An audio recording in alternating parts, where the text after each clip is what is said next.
Moving right along, let's talk about another freaking iconic character that's been kind of getting on people's nerves. The recently revealed and returning Heihachi Mishima. Yep, that was the third character revealed for the first season of Tekken 8, and boy, I'm glad I got into Tekken 8 when I did, but so far there are no characters in this first season that I'm interested in. I don't dislike Eddie, it's just I've never been an Eddie player. I'm happy to see that Lydia is making a comeback, but much like Eddie, it's a character that really doesn't vibe with me for his playstyle, but she's cool. But then Heihachi, I just really don't care. I do not care, and I've never cared, and I've never liked Heihachi. Just like another recently revived iconic fighting game boss. Oh my god, man. You see, when I was talking about deserving character slots earlier, we're back to that again. It's kind of crazy how this first episode is going. Honestly, man, I'm not saying get rid of the no-brainer characters, but your no-brainer characters like Street Fighter, again, Ryu, Ken, Chun-Li, Zangief, Cammy, Guile. I think those will be no-brainers. Like, I'm not, even as much as I am annoyed with the over-reliance on the World Warriors, I'm not even saying get rid of all of them. But I do think, and I still stand by it, and I'll admit there's even a bit of bias here with me. Did we really need Dhalsim, Blanca, and Honda? Did we really? You couldn't have taken those 3 slots and given them to a Street Fighter 3 character and pushed their story some? Especially seeing that this game takes place after Street Fighter 3? As far as chronologically speaking? Really? Another topic for another day. But yeah. Speaking of tropes like this in fighting games, we got the freaking boss character that just won't die, and honestly, I don't know what else to say at this point. All I can do is laugh. Because I even had people when I was talking about the fact that even though I like how Bison looks in the new Street Fighter, I'm still not sold on him. And it never... There's so much funny with this, man. Because I still cannot believe this actually happened. And when I say this is what happened. And I said, you know what, he looks cool, gameplay is alright, but like, I'm not sold on him. I gave Bison in his trailer a 6 out of 10. That's how I felt, and on top of that, I've disclosed openly that I am not a fan of this character. And I cannot believe one of many people that got mad at me was a self-proclaimed Bison hater. Try and imagine that a self-proclaimed Bison hater got mad at me in the same vein as a fanboy would. All because I said 6 out of 10, nice design, but I'm not breaking my neck to whip out the card and buy the DLC. Some of y'all in this community need help, man. I don't care if it was Justin Wong. I don't care if it was Maximilian. If either one of these 2 guys, both of whom I actually admire, they could diss a character that I'm hyped for, I am not about to hop in their comment section and pitch a hissy fit. It's a freaking character in a video game. Calm yourself down and let it go. But anyways, something else that people kept saying, oh, the people that freaking talk about Bison coming back, they don't know his lore. Just because it's in the lore that he keeps coming back doesn't make it good. Let me point out an issue that I did not bring up that I had with Bison before. I didn't mention it because honestly I got tired of it because the Bison fanboys and the Bison hater / probably secret fanboy were getting on my nerves, quite frankly. One issue that I had with Bison is this. The game in which we last saw him perish. Street Fighter V. The guy that clashed with him, that was Nash. Nash is another fan favorite that people hadn't seen in a minute. They brought him back, he's got a new look, they're taking his story like in a whole other direction after death, and it seemed kind of interesting with him being controlled by the Illuminati. It seemed pretty interesting. And then, just like that, unless something crazy happens in Street Fighter 6 in the future, which at this point, don't count anything out. That's all I gotta say. You never know. You just never know. But at this point in time, obviously, you know, Nash, not back yet. We would have thought so because he pulled the whole heroic sacrifice and thought that Bison was dead, but nope. If you're not getting what I'm trying to point at, why in the world did we need to bring back a character who has been around the series for Lord knows how long, most of it, if anything, and that came at the cost of writing off a character that we hadn't seen in a minute, and now that's just it. He's gone. Again, unless like somewhere down the line Nash comes back or something and Nash has a I'm not really dead either, which maybe that might be too much or it might be even dumber, I don't know. But a legacy character had to be brought back at the cost of a fan favorite that we hadn't seen in a minute. Go back to those points that Linguini mentioned that I talked about in the previous segment. He, being Nash that is, I think, fulfills two of those points. Character we haven't seen in a while, and on top of that, lots of people like Nash. That right there, I don't know about anybody else. I'm not going to speak for anybody else, but that's another issue I had with that. Why did a legacy character that was more than likely guaranteed a slot in the future, why did they have to sacrifice somebody who just came back? That would almost be like if Cronin, who just came back after a long time and a very weird fabricated freaking controversy by SNK, still wonder why they did that and faked the whole thing. But hey, again, I think that if you were going to build a fake controversy around a certain character not coming back, I think K49 fits the bill pretty well. You couldn't have done this with somebody that people don't care about.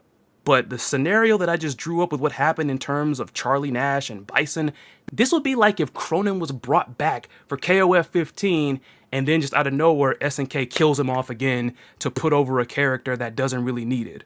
Like, let's say Cronin was fed to Terry or Kyo. Terry and Kyo are guaranteed slots for every single freaking KOF going forward.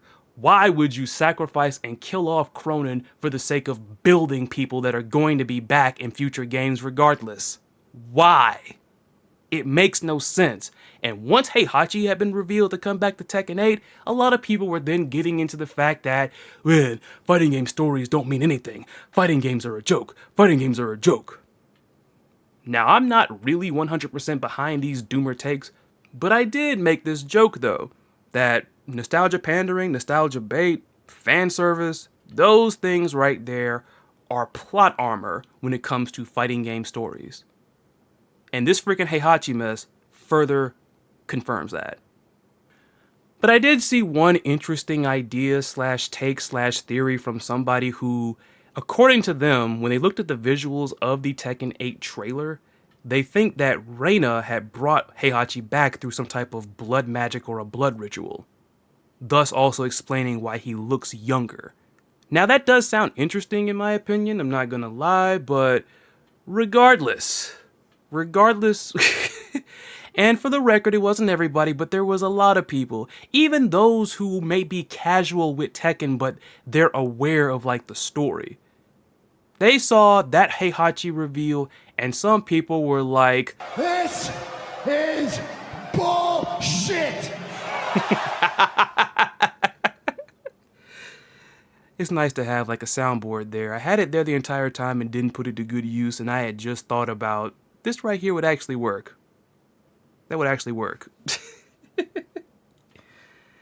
But, I mean, a lot of people were happy to see Heihachi back, but, like, one reason why a lot of people might have felt like this, in terms of, like, that soundbite, they might have been upset, is the fact that Harada himself had confirmed that he was completely dead.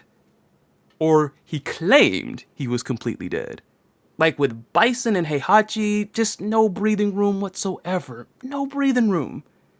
None. JP, I think, would have been a nice and a really cool New Age villain. But nope, gotta rely on Bison. Now, to also be a little bit fair, I did kind of like the whole amnesia angle and the way Street Fighter 6 kind of played it up, if you play his story, where they were referring to him as a mystery man.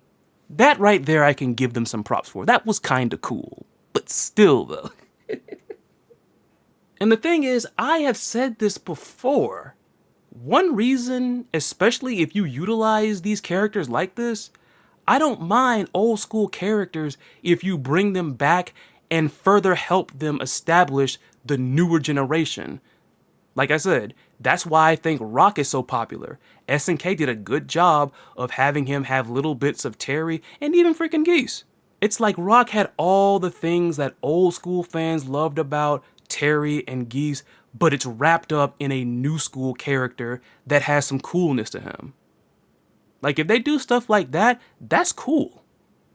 It's just messed up that I don't think Capcom really utilized Bison in that way in Street Fighter 6.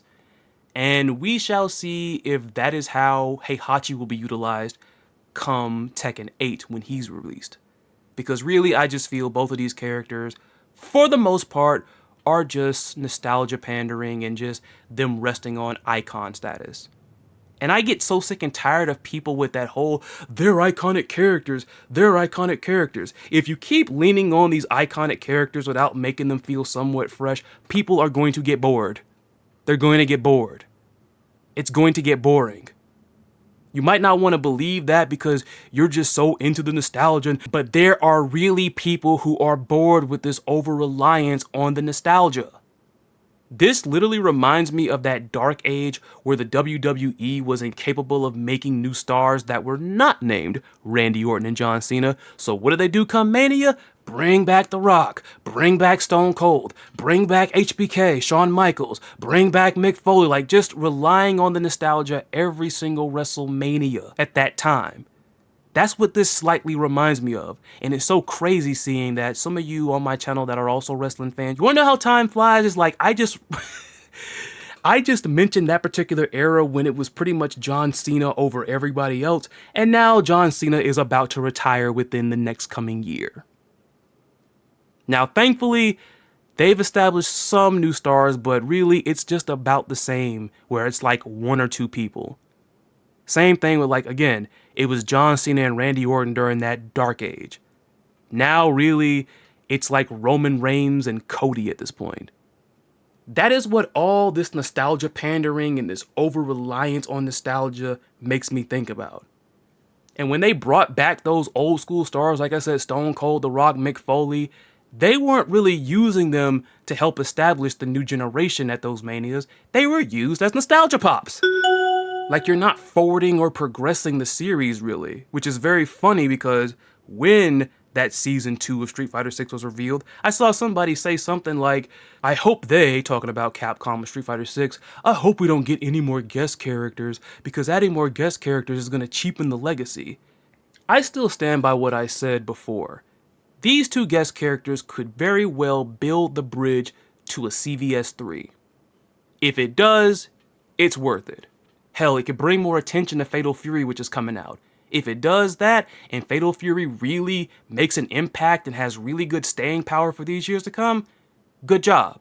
Like, it's too early to tell, but if this whole tactic of bringing these characters into Street Fighter 6 actually benefits those two things that I mentioned or actually causes them to happen, I don't look at it as cheapening the legacy. I see it as adding on to it. But this over-reliance on Street Fighter 2 nostalgia, that right there is cheapening the legacy. I don't know why Capcom is so scared.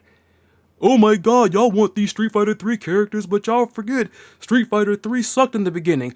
How long ago was that? How long ago was that? With all the stuff with culture going on in the world, everybody talks about, why are y'all concerned about what happened years ago? Why are y'all still concerned about how people felt about Street Fighter 3 Third Strike years ago? People love these characters. I literally watched a freaking tournament where people were enjoying Street Fighter 3 Third Strike, and everybody is putting it over on Twitter, putting it over on YouTube, going as far as to bash other games because, oh, Street Fighter 3 is so much better. It's okay, Capcom.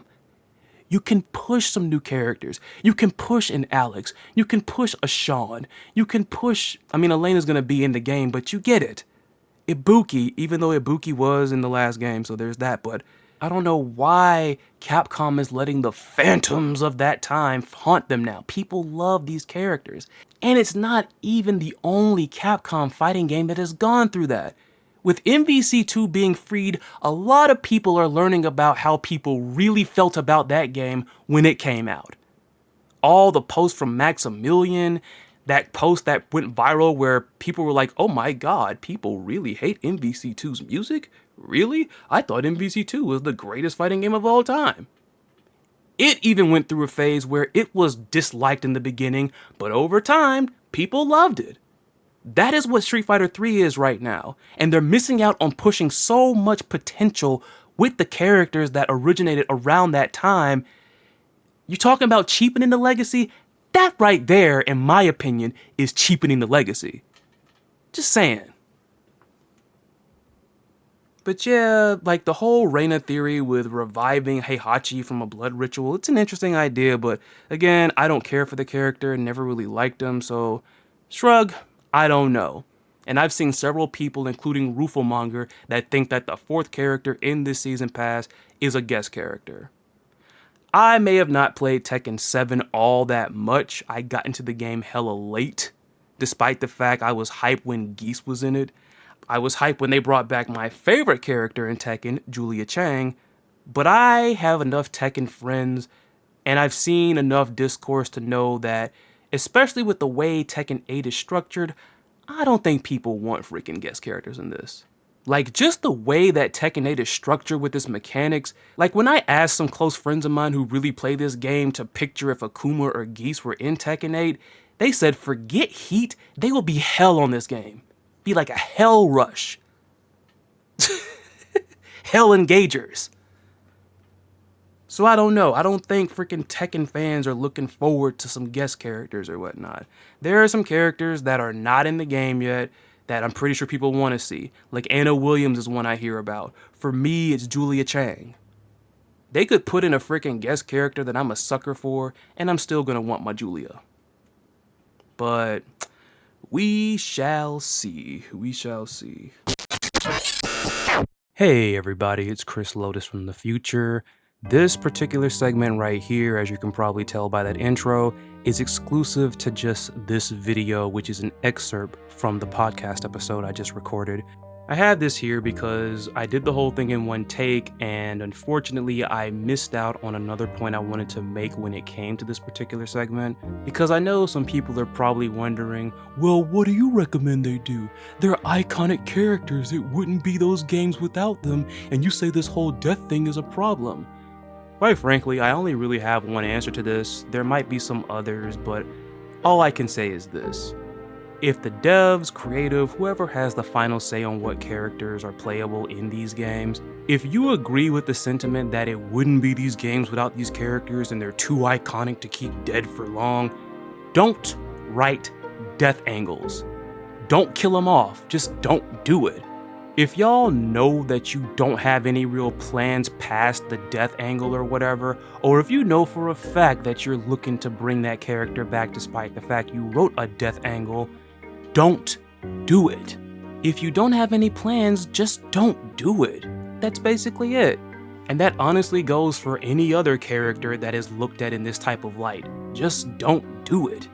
Like, if I haven't mentioned it already, this is another reason why I can't stand stuff like this in fighting games that just panders too much to nostalgia and too much to the fans. Like, if you are going to really be serious about pushing a certain narrative, like in the story, then you're going to have some type of balancing between fan demand and the story.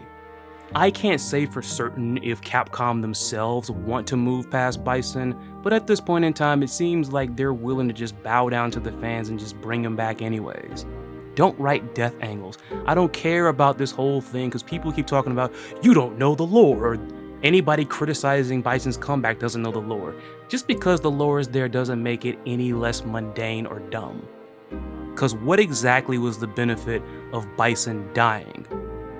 Like, they had a chance, they could have actually had him die, and I think they did an okay job of kind of teasing things with the whole amnesia angle, but ultimately, it really just amounted to nothing. The only thing that really came out of that death angle was just the fact that Charlie Nash, another fan favorite who might not be on the same popularity tier as a Bison, but I'm pretty sure when it came to Street Fighter V, people were happy to see him back, because we didn't see him in the previous installment of the game. I ain't even saying the characters, at least for me personally, I'm not even saying they have to stay dead forever, it could just be for one game.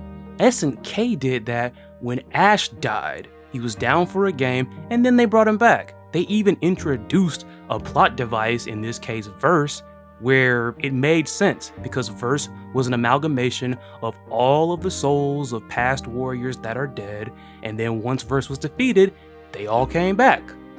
Like, I know Ash is not a villain, but like, at the same time, the way SNK handled that, I think should be studied when it comes to other companies writing these death angles.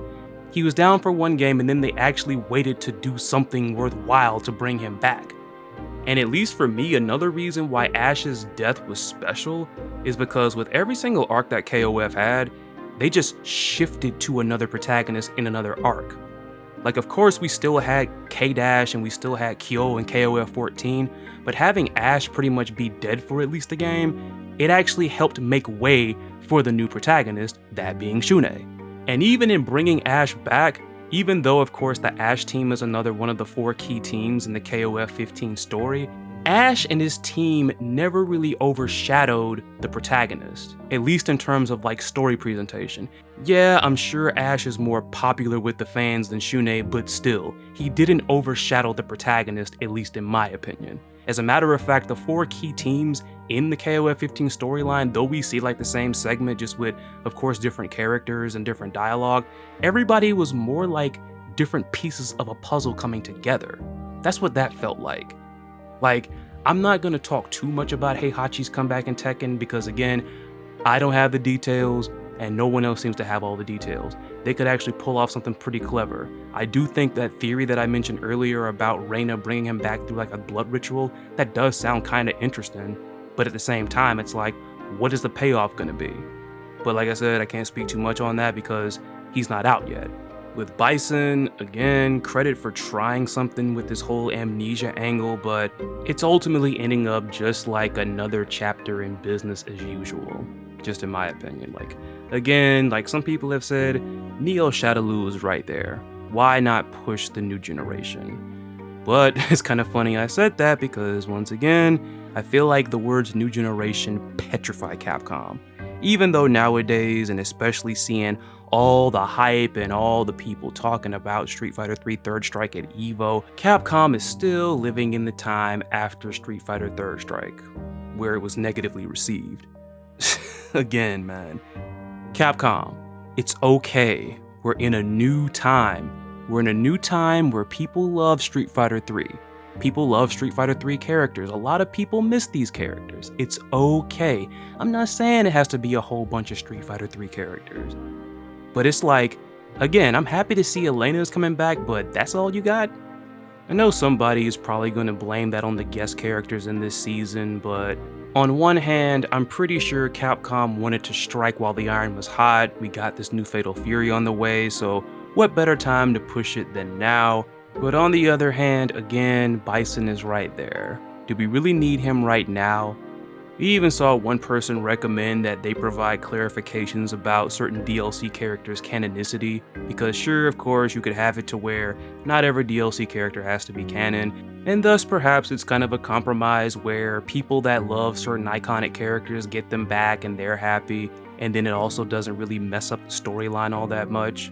Which, honestly, unless somebody else has a better idea, that sounds like a pretty solid compromise. But yeah, I just wanted to make that point since I forgot to make it in the original recording. And I already know some people are gonna be like, oh, why you getting into fighting games cause of the story? Worrying about the story is the dumbest thing. The one other issue I have with this fandom, the fighting game fandom that is that most of you don't understand that there is more than one way to enjoy these games. There's more than one reason to like these games and enjoy them. Yes, we know that it's built around beating people up, and some people just like that element. Some people also like really good storylines and character progression. Some people like character designs. Some people like the music. And you know what? There are some people, like me, that like all the above. Like again, as I mentioned in the original recording of this podcast, I don't get why this fandom is incapable of understanding that We can like multiple things. We can have multiple things with fighting games. It doesn't all have to be a bunch of freaking ridiculously wrist-breaking execution games, and it doesn't have to be a whole bunch of very simplified modern controls and easy entry games. We can have both. Like, aside from beating people up, all those other things that I've heard people mention why they like fighting games, it adds extra appeal to the games. The same can also be said about the addition of extra single-player content. Stuff like that. The more extensive the appeal, the more likely we'll get more people in this community. And I'm not saying you gotta pander completely to them. Once again, we can have both. But I'm gonna stop myself before I keep on going, because I'm almost going way off course with this. I'll leave y'all with this, because I'm pretty sure I haven't said this in years since I started this channel. One of my inspirations for starting this channel was a guy by the name of Aaron David Harris, whom I'll make sure to link his website in the description of this video. If you are a fighting game fan, check him out if you haven't already. I first heard about him when I went to a convention by the name of MomoCon, and he had a panel called "The Reason Why Fighting Game Stories Tend to Suck." And that panel was tremendously good. And the name of that panel is so hilarious in hindsight, seeing that with recent events in Tekken 8 and Street Fighter 6, a lot of people tend to share that very same sentiment. But that's that.